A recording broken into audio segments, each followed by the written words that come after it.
어느 잡지사에서 인터넷 잡지사에서 설문조사를 했는데 이제 질문이 몇 가지가 있는데 첫 번째 질문이 뭐였냐면은 당신은 마음이 많이 상했을 때 그것을 어떻게 푸십니까? 네. 내 마음이 많이 상했을 때 어떻게 푸십니까? 이 질문을 했는데 30대, 40대, 50대 중년분들이 대답을 하는데요. 1위가 뭐냐면 잔뜩 술을 취하게 마신다. 이게 제일 많이 나왔어요. 술 잔뜩 마신다. 그 다음에 이제 많이 나온 것들이 뭐가 있냐면은 뭐 집을 뛰쳐나간다. 어떤 사람은 집에 꼼짝 않고 문 잠그고 두문불출한다. 어떤 사람은 노래방에 가서 목이 쉬도록 노래 부른다. 또 드라이브를 한다. 친구들을 만나서 또는 전화를 한다. 그 외에 이제 소소한 것으로 밤새도록 뭐 춤을 춘다. 또는 뭐 음악을 듣는다. 또 책을 읽는다. 이런 분도 있습니다. 그런데 그 다음 질문이 이런 거예요. 당신이 그 마음이 상해가지고 이제 푸는 방법을 지금까지 말했는데 그 선택한 방법을 통해서 상했던 마음이 풀렸습니까?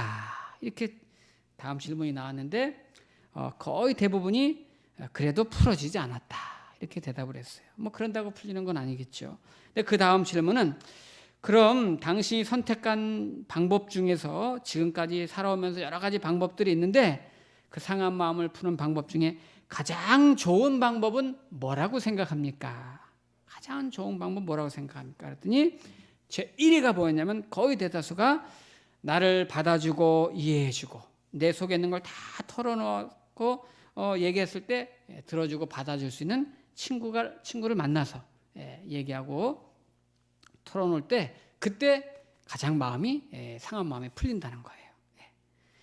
나를 받아주고 이해해주는 친구를 만나가지고 내 속을 다 털어놓고 얘기할 때가 제일 내 마음이 상한 마음이 풀린다.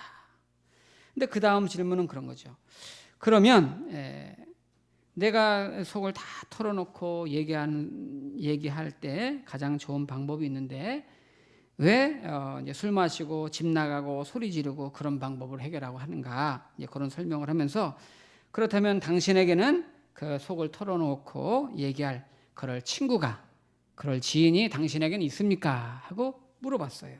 그리고 있다면 몇 명 있습니까? 물어봤더니 여기에 대한 대답으로 92.5% 거의 다죠. 95%가 그런 친구가 없다. 그런 사람이 없다. 이렇게 대답을 했어요. 그러니까 내가 마음이 너무너무 상했을 때 나를 이해해주고 내 속을 다 터놓고 얘기하면 정말 내가 위로가 되고 힘이 될 것 같은데 그게 가장 좋은 방법인 거는 알고 있는데 문제는 그런 내 마음을 알아주고 내 상한 마음을 들어주고 풀어야 될 그걸 들어줄 사람이 나눌 사람이 나에게는 없다 하는 거죠. 이것이 이제 우리 현대를 살아가는 우리 사람들의 어떤 피곤함 또 현실이죠. 이 자리에 오늘 나오신 우리 성도님들 어떻습니까? 여러분들이 마음이 상하고 울적하고 힘들 때 누구에게 어떻게 그럴 분이 있는지 모르겠어요. 오늘 성경에서는 우리가 그런 힘들 때 어려울 때 우리의 영적인 부분 또 우리의 영혼과 마음과 우리의 삶을 들어주시고 또 위로해 주시고 피난처가 되시는 예수님에 대한 내용이 오늘 여호수아서에 담아져 있다는 거예요.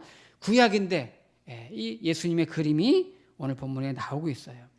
오늘 내용은 이스라엘 백성들이 가나안 땅을 정복한 다음에 12 그런 지파 자손별로 땅을 다 분배가 끝났어요. 끝난 다음에 여호수아가 백성들을 모아서 가장 첫 번째 한 일이 뭐냐면 우리가 이제 살게 될 이 가나안 땅에 6개의 특별한 성을 짓고 만든다. 그리고 이 성은 실수로 사람을 죽였거나 살인 누명을 쓴 사람은 도망해서 피할 수 있도록 하자. 이 성을 도피성이라고 부른다. 이렇게 말했어요. 자, 오늘 그 대목을 한번 20장 2절 말씀을 한번 보세요. 1절에 보면 하나님이 명령하잖아요. 1절에 보면 여호와께서 여호수아에게 말씀을 이르시되 하면서 2절에 보면 이스라엘 자손에게 말하여 이르기를 내가 모세를 통하여, 이 모세를 통하였다는 말은 지금 즉흥적으로 한 얘기가 아니라는 거죠. 이미 모세 때부터 하나님이 정했다는 거예요. 모세를 통하여 너희에게 말한 도피성들을 너희를 위해 정하여. 여기 정하여라는 말은 사물이나 장소를 가르치는 단어가 원래는 아니에요. 법률적인 용어인데 보호한다, 맡긴다, 사람에게 쓰는 말이거든요. 그래서 정하여라는 말 속에, 도피성이라는 말 속에 예수 그리스도를 암시하는 내용이 있는 겁니다. 자, 3절 말씀은 다시 한번 다 같이 시작. 부지 중에 실수로 사람을 죽인 자를 그리로 도망하게 하라. 이는 너희를 위해 피의 보복자를 피할 것이니라. 아멘. 네. 이 내용이 뭐냐면요. 그 당시에 이제 가나안 땅, 이렇게 우리 예배당 본당이 가나안 땅이라면은 중간에 요단강이 흘러요. 요단강이 흐르고 동쪽에 세 군데, 서쪽에 세 군데다가 도피성을 만든 거예요. 근데 이 도피성은 신기하게도 각각 세 곳 합해서 6곳을 만들었는데, 이 팔레스타인 그 이스라엘 땅 안에 어느 곳에 있든지 직선거리로 반나절이면 다 도착하도록 아주 땅을 공평하게 균형 있게 공정한 곳에 이 세 지점 합해서 6지점을 설치한 거죠. 하나님께서 지정을 하신 거거든요. 그리고 이 성은 지금 방금 우리가 읽은 대로 억울하게 누명 쓴 사람, 실수로 사람을 죽인 사람, 이런 사람들을 위해서 피신하도록 이제 도피성이라고 정해놓은 거죠. 예를 들면 신명기에 실제로 이런 사례가 나오죠. 두 사람이 산에 나무를 베러 갔어요. 이제 도끼를 가지고 이렇게 막 나무를 이렇게 찍으면서 벌목을 하는데, 예를 들어 이렇게 나무를 탁탁 치다가 이렇게 하는데 갑자기 도끼 머리 날이 휙 날아가가지고 옆에서 막 나무 베고 있는 사람 머리를 이렇게 맞을 수가 있단 말이에요. 예. 나는 이 나무를 이렇게 하려고 이렇게 했는데 이게 뒤로 빠져가지고 옆에 도끼 다른 나무 이제 하는 사람 머리를 쳤는데 이 사람이 죽었어요. 그럼 이거는 내가 고의로 한 일이 아니에요. 예, 실수로 했단 말이에요. 요즘에도 이제 과실치사라고 하잖아요. 이때 실수로 내가 사람을 죽게 했으면 이 사람은 얼른 도피성으로 피신하라는 거예요. 누구도 잡아갈 수 없고 옆에 다른 사람들이 보복할 수 없게 얼른 글로 가서 이 억울함을 빨리 보호받으라는 거죠. 그리고 이제 도피성 안에 들어가면 거기서 편하게 먹고 살 수가 있는 거예요. 제가 여호수아서를 강의할 때 말씀드렸는데, 가나안 땅은 예수 그리스도를 믿은 다음에 성도의 삶이라고 말씀드렸어요. 가나안의 삶은 예수님 안에서의 삶, 성도의 삶입니다. 근데 이 가나안 땅 안에 도피성을 만든 거예요.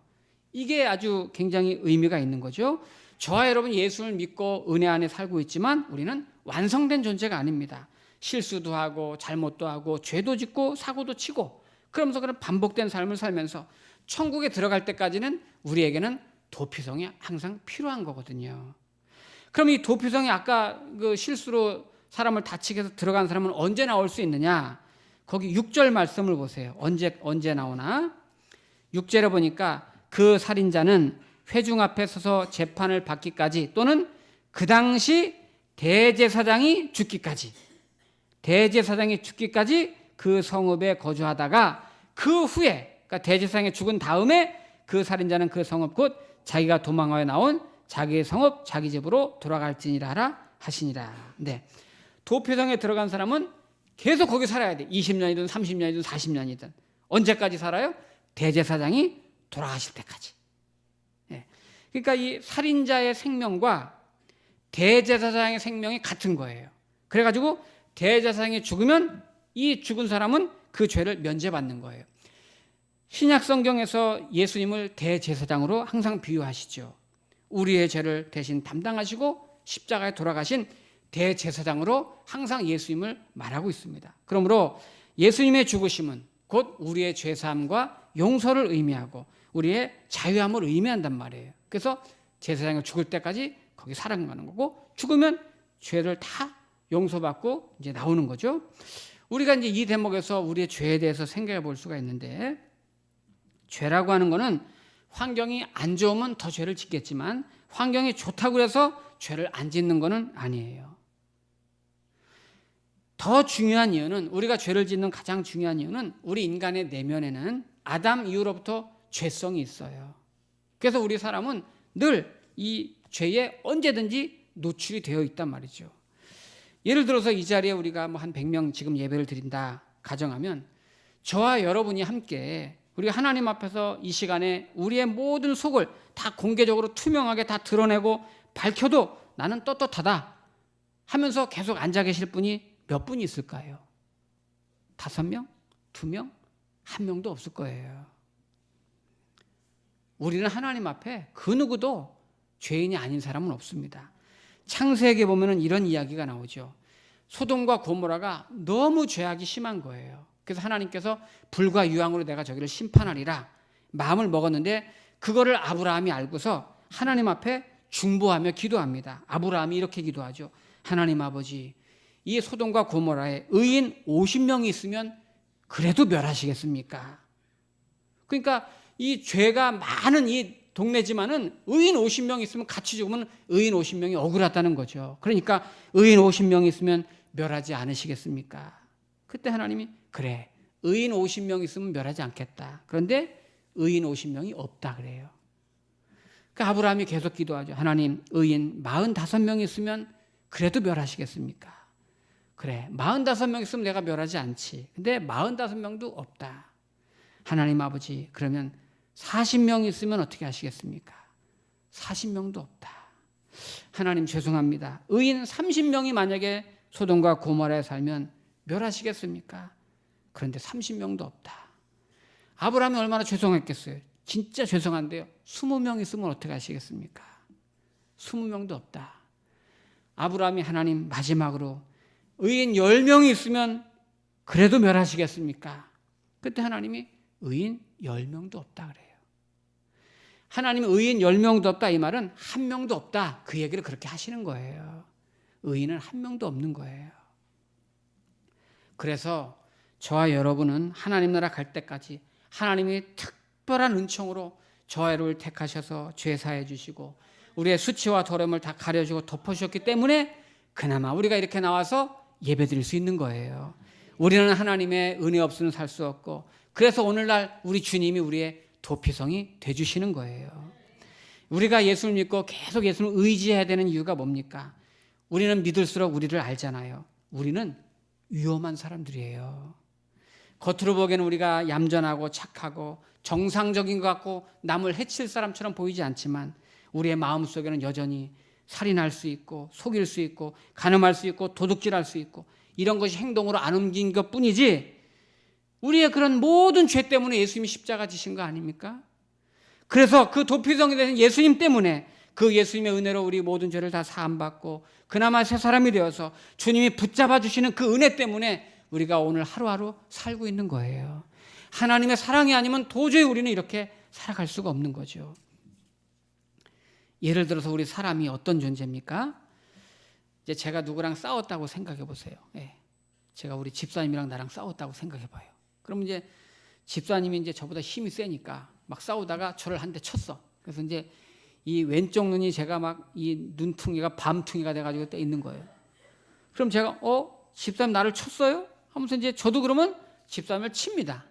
그럼 치면은 집사님이 나 왼쪽 눈 쳤으니까 제가 왼쪽 눈만 딱 치겠습니까? 아니죠. 둘 다 치죠. 예, 저는 둘 다 쳐요. 이게 인지상정이에요. 사람 마음은 다 그런 거예요. 나 한 대 쳤으니까 내가 한 대 칩니까? 절대 그렇지 않아요. 여러분, 지도자는 공부할 때 군주론 다 배우잖아요. 마키아벨리 군주론은 얼마나 무서운 책입니까?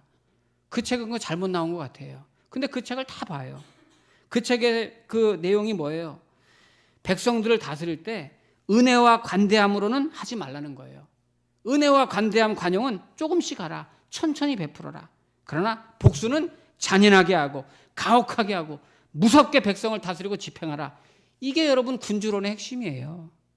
사람의 마음이 다 그런 거예요. 그래서 신명기 19장에 보면 이런 말씀 있죠. 눈에는 눈으로, 이에는 이로, 손에는 손으로 갚아라. 어떻게 보면 하나님이 성경에, 아니 하나님이 너무 잔인하신 것 같아. 눈에는 눈으로, 이에는 이로, 손에는 손으로, 어떻게 이렇게 말씀하실까? 그런데 하나님이 우리 인간의 죄성을 너무나 아시기 때문에 그나마 이렇게 말씀하신 거예요. 이 말이 무슨 말입니까?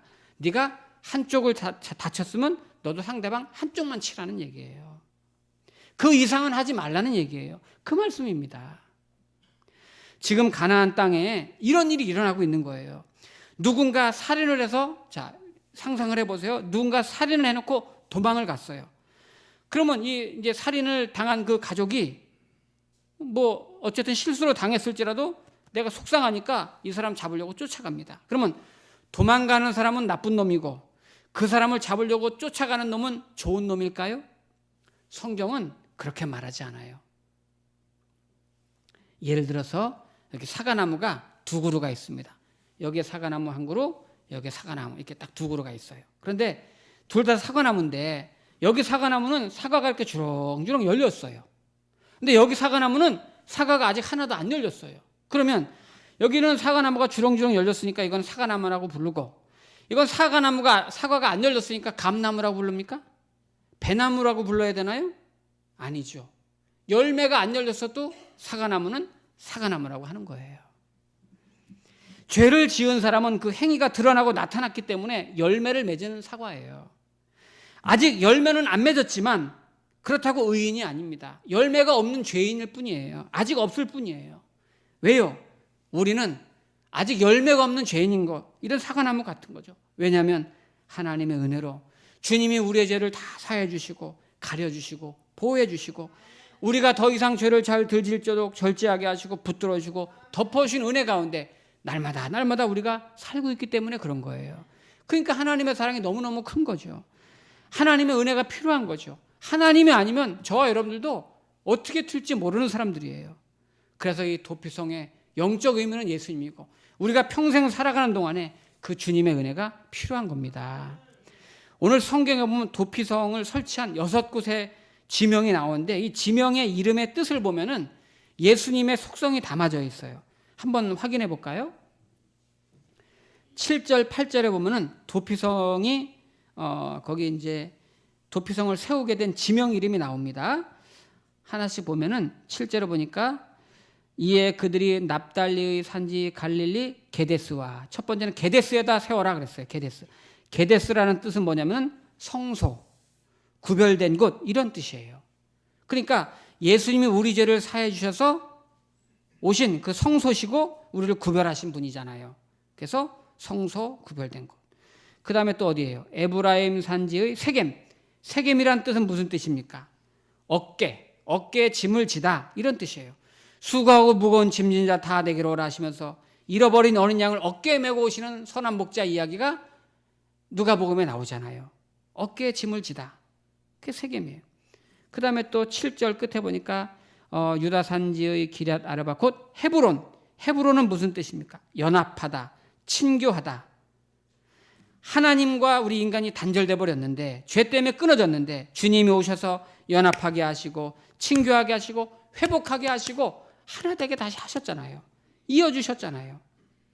그 다음에 8절에 보니까 또 어디였냐면 여리고 동쪽 요단 저편 루벤 지파 중에서 평지 광야의 베셀이란 뜻은 요새라는 뜻. 요새, 우리의 피난처가 되시고 보호자가 되시고 방패가 되시는 그런 요새.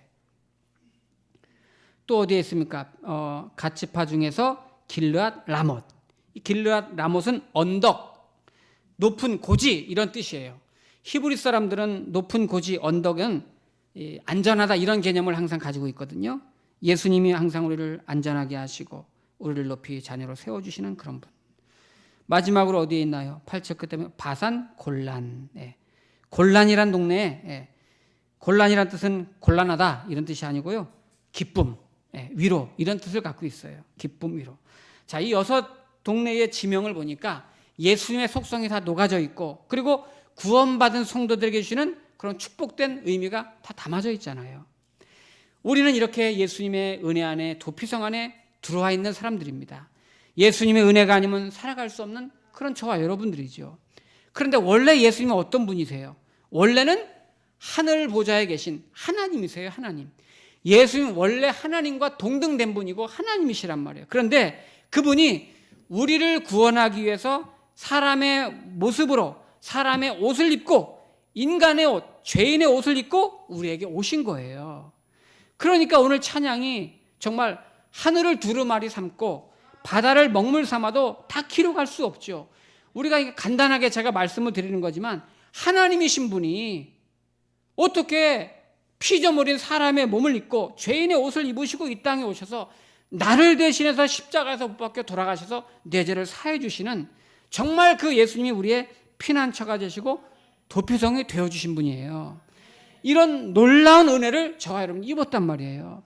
그래서 오늘 여기에 중요한 메시지가 있는 겁니다.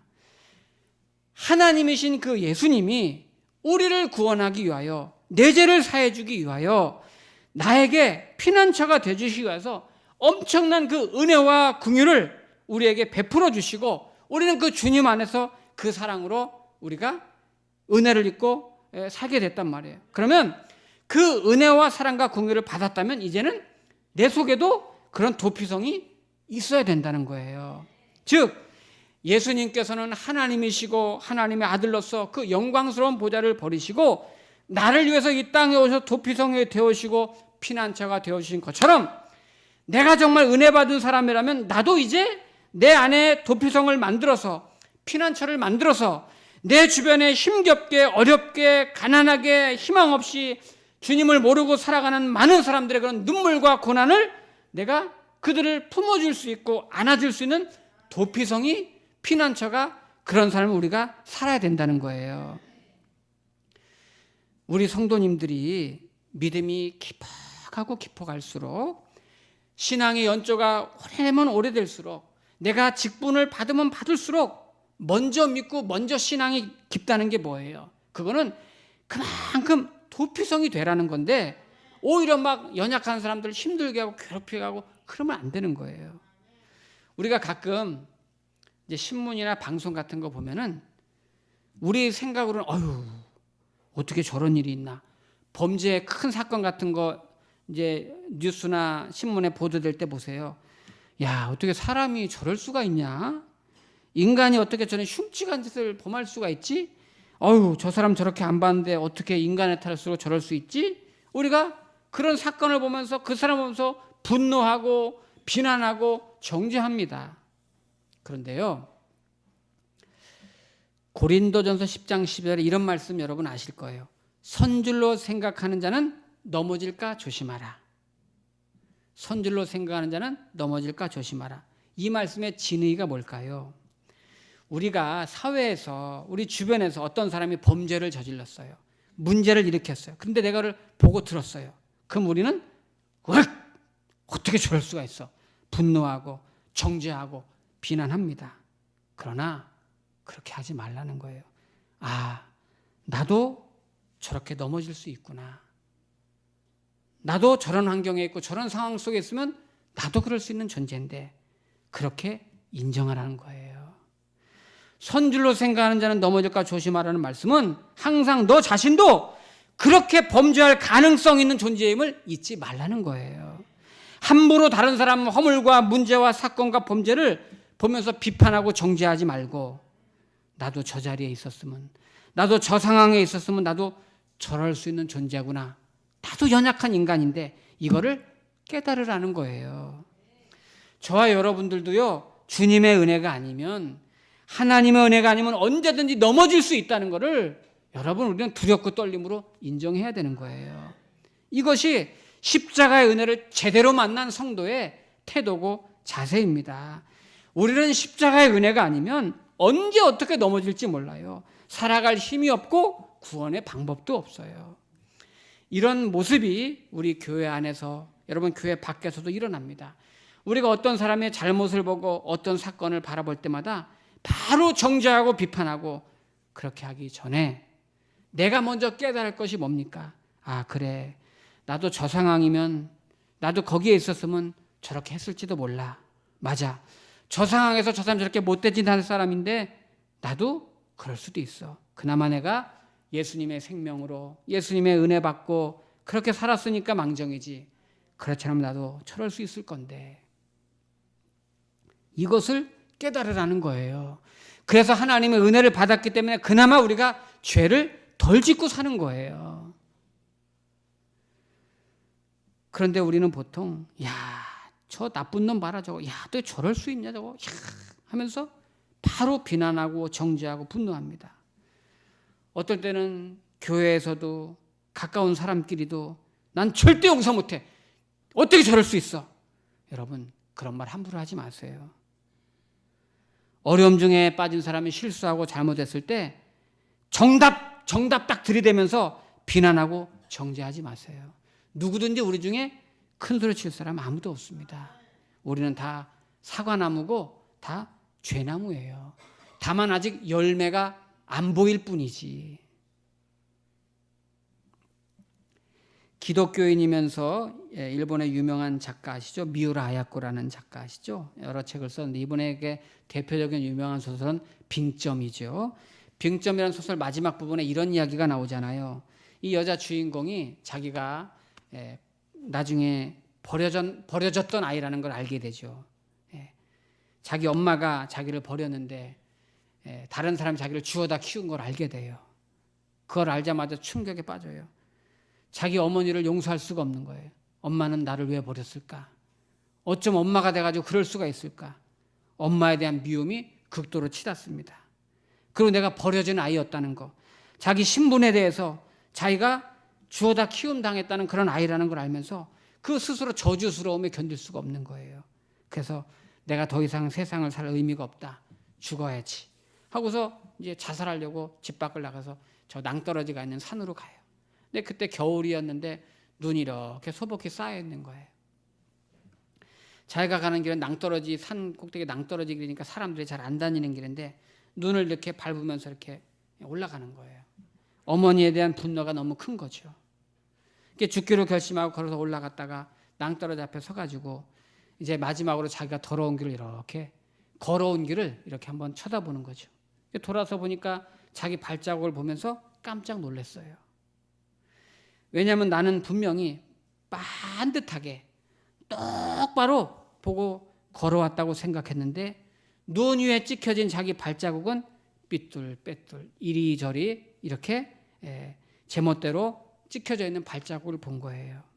분명히 자기는 지금까지 바르게 살았고 반듯하게 살았고 똑바로 걸어왔다고 생각했는데 자기도 자기 걸음을 뒤돌아보니까 자기 걸음도 삐뚤빼뚤했다 하는 것을 깨닫고 거기서 눈물을 흘리면서 회개합니다. 이것이 계기가 되어서 도저히 미워서 용서가 안 됐던 엄마를 용서하기로 마음을 먹잖아요.